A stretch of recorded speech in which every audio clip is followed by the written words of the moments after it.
you just ran your 118th half marathon, is that right? Yes. It sounds insane when you say it out loud. I mean, that's obviously a lot. It wasn't always part of your life, though. So, like, Correct. Obviously, that was one of those things that you were like, I'm going to try it. So, like, how did that come about? Yeah. So after college, I taught junior high band and choir about 45 minutes south of here. And so I had a long commute and would always get kind of antsy and reflecting on the day. There were some things that were a little bit more stressful than I would have liked them to be. And so I had kind of some pent up energy and was like, you know what, I think I'm going to just go run and walk around the neighborhood this morning. And so I did. And then slowly but surely kind of started adding on to that. And I did my first 5K and October 10th of 2009. And I had a goal to do under 45 minutes and I did it. And then the next day I was like, okay, I'm going to sign for second 5K just to make sure I get my goal. And so the day after my first 5K, I did my second 5K and also did even better. And then 6 months after my first 5K, I did my first half marathon. And then 6 months after that, and 1 year after my first 5K, I did my first marathon. And so things escalated quickly. Yeah, I mean, apparently so. Yeah, I mean, that just blows my mind. But again, I mean, how would you, if you didn't try that, you know, you would never have known that that's something that you ended up, like, loving.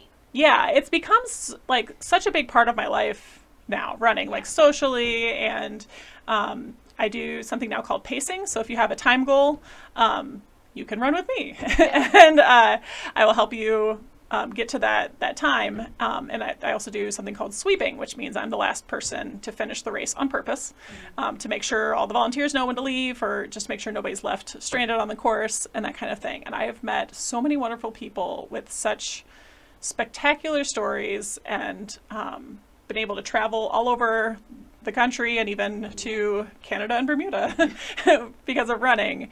And right now I have a goal to run a half marathon or marathon in all 50 states, and I'm 33 states down. And like, it's been really cool. And I mean, it's not like I'm spending weeks and weeks at these destinations or anything like that, but just like capture a little glimpse of that part of the country is really cool. And even like over the weekend I was in Montana, and Montana looks a lot different than around here. And I was like, I can't believe this is in the same country as where home is. Like it's just really cool, and it's always really fun to meet the people through running.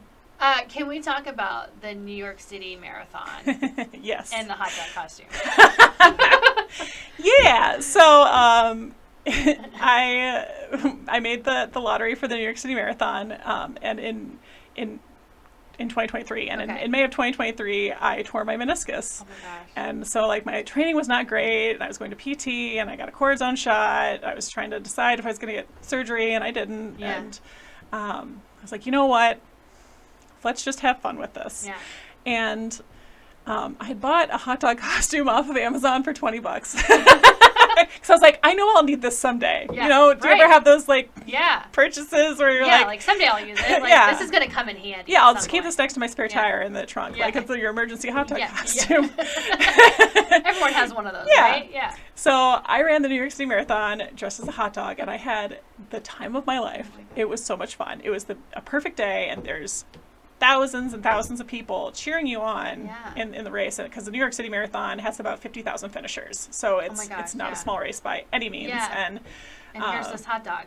And so people would just be yelling like, "Go hot dog!" And so of course I had these like, you know, punny responses of like, "Oh, I'm relishing in this moment and gotta catch up." And my favorite was, "Better move my buns." And so I ran the whole way with a big smile on my face. And it didn't matter that my training wasn't great. I was still out there. I was doing it. I was at what I believe is the first place hot dog that day. I say it counts. I say count it.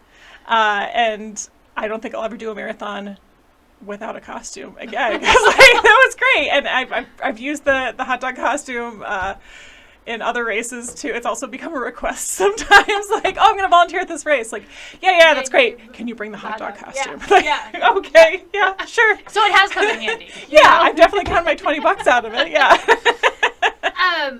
One of the things, you kind of just mentioned, it's not necessarily about like being the best at something. For you, it's all about like goal setting. Yes. I mean, always you can have the goal to be faster, to do this, that, or the other. I'm not the person who ends up on the podium. I don't get the novelty checks or anything like that. I'm just there having fun. I like to say, like, I'm not out there for a fast time. I'm out there for a fun time. Yeah. And it's time to be with yourself and with your thoughts.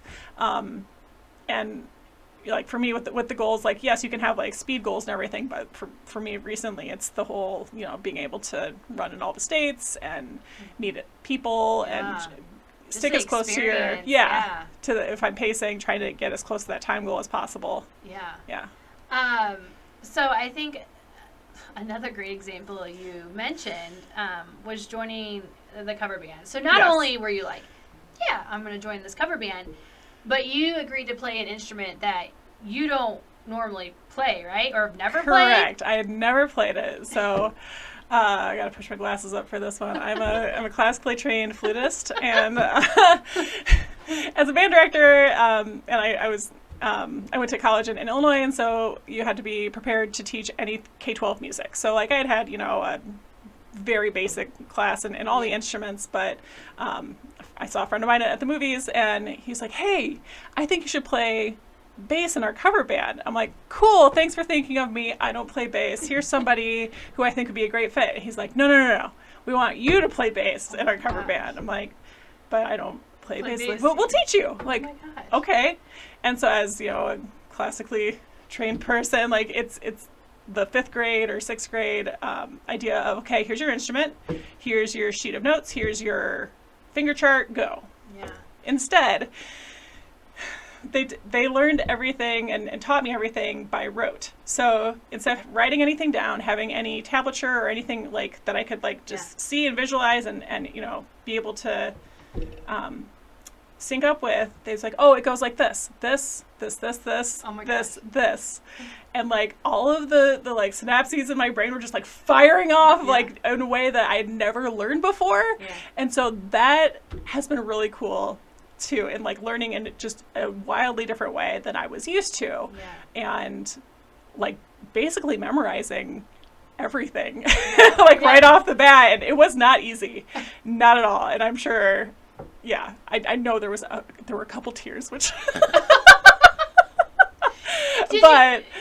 did you feel like you also kind of had to do it because here you are, you teach kids, you tell them, hey, you got to try new things. Do you feel like, well, I kind of have to like do what I preach type of thing? Yeah. And I mean, how often does an opportunity like that come along where someone's like, hey, you should be in our rock band? Well, it's only happened to me once. That's a great way to look at it though, too, like that's a great way, like, no one's ever approached me, so I'm just saying if anyone, I should not be on a Yet, you never know. Yeah, that's true. So, okay, how long have you been doing the band now? Since 2019. 2019. What is the band called? So we're a band has no name, which means that we change our name for every gig. We have a running Google Doc of over like 2,500 names. And so it's most of the time it's just us being together and be like, band name, or like, right now we've been kind of off for the past month because 2 of our members have been traveling and everything. But it's funny to look at the shared Google Doc to see like what has been added recently. And so we've been like Stingray Leota and Panic at the Cheesecake Factory and Gwar Gwar Binks and the Star Wars metal band. Like, just really ridiculous and sometimes not always the most appropriate names. Yes. But for one night only, we are that band. Yeah. And it's so much fun. And, the feedback we get is like, well, how is anyone supposed to follow you? It's like, it's just our friends going to see us anyway. I mean, and again, it's not for the fame and glory of being a band has no name. It's to play and have fun. Yeah. Like, that's the goal. Yeah. That's it. And I know that, like, you've talked about, like, your bandmates and, like, how they're, like, family to you now. Oh, yeah. So, like, once again, because you decided to, like, step out of your comfort zone, you now have, like, this great experience. You've met people that, like, you consider family. Yeah, absolutely. Yeah. We took we took a trip to Milwaukee and we played at the former Pabst Mansion, which was really cool.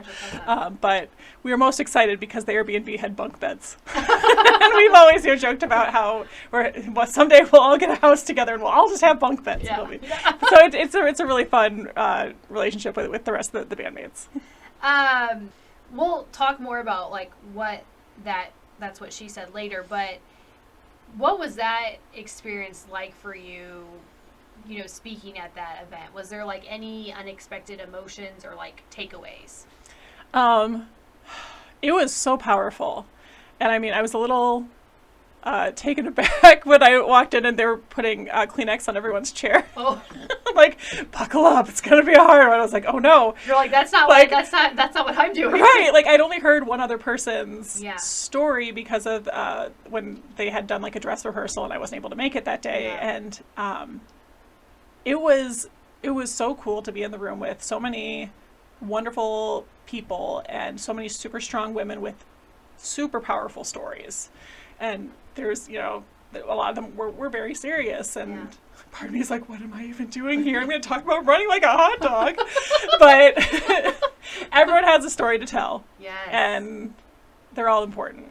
And it was such a unique event. And I'm glad that there's an opportunity for women in the Quad Cities to share their stories.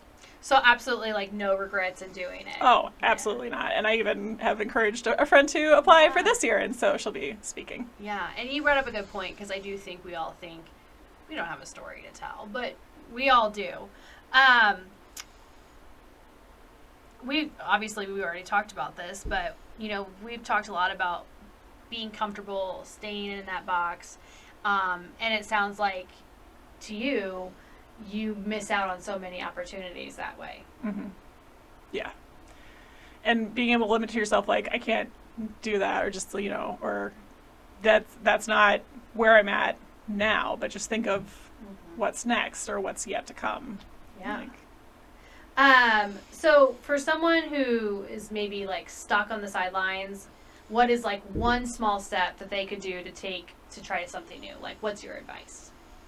You can always find a class in something that has interested you, even just like a little bit, like a ukulele class or tap dancing or voice lessons or something like that, or join like a volleyball league or something where it's like, oh, I used to play that, but I can't play anymore because I don't have a team. Like, we'll go find one. Or see, I mean, that's a nice thing about living in our age now, is that you can go on social media and say, hey, anybody know anybody that does this? And then find your people that way. Or if it doesn't exist, create it. Make it happen. So obviously failing's a part of life. Like, we've all failed at something. But, for some people, like, if they do fail at something, that it's kind of like deters them from trying new things. So, like, for you, how do you personally, like, push through failure? Like, how do you deal with that? I try to see the bright side in things. Like, no, of course I didn't, get my best time in the run, but I did see some cute dogs. Or I had a great outfit. Like, just trying to see the positives in things to help. It's not all about, it's not always the end result, or it's not always the whole, it's not about the destination, it's about the journey type thing. Yeah. Like, what can you enjoy out of this? Did you make a new friend? Did you get to talk to someone? Did someone compliment you? That kind of thing. Like, what, did you see a cool turtle? I don't know. Yeah. If you're running along the river. Did you see a hot dog running? Yeah. Okay, so that's what she said. Obviously, Erin did it last year. We're excited because we're bringing it back. So the YWCA Quad Cities, Sanctuary Studios, and Junior League of the Quad Cities, we are putting on this event again. And to like basically summarize it for people who haven't gone, it's going to be an evening where we're going to hear empowering stories from local women.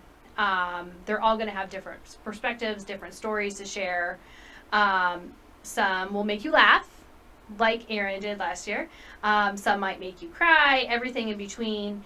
But the whole point is to, leave feeling uplifted, inspired, and proud of the women that are in your life.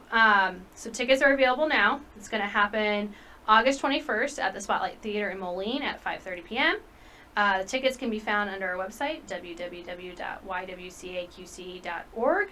Erin, before we go, do you have anything you'd want to say to women, whether it's, hey, maybe you should try That's What She Said, the next year, or for women that are thinking about going to listen, like anything you want to say to them? Absolutely go. It's a fantastic event. And if nothing else, you can go to meet other women who are also excited to hear about strong women, because, women just need to lift each other up. Yeah, definitely. Someone will get something out of something. Absolutely, someone will take something away from one of the stories. It's going to be hard not to. So, Erin, thank you again so much for joining us. Thank you for sharing your funny stories. And yeah, I hope everyone enjoyed listening to this, and hopefully you get out and you try something new. Yes. Thank you. Thank you. Thanks for listening to the Power of the W podcast. If you like what you heard, don't forget to hit subscribe, leave a review, and share this episode with a friend. For more updates, follow us on social media or visit our website at www.ywcaqc.org. We'll catch you next time right here on the Power of the W.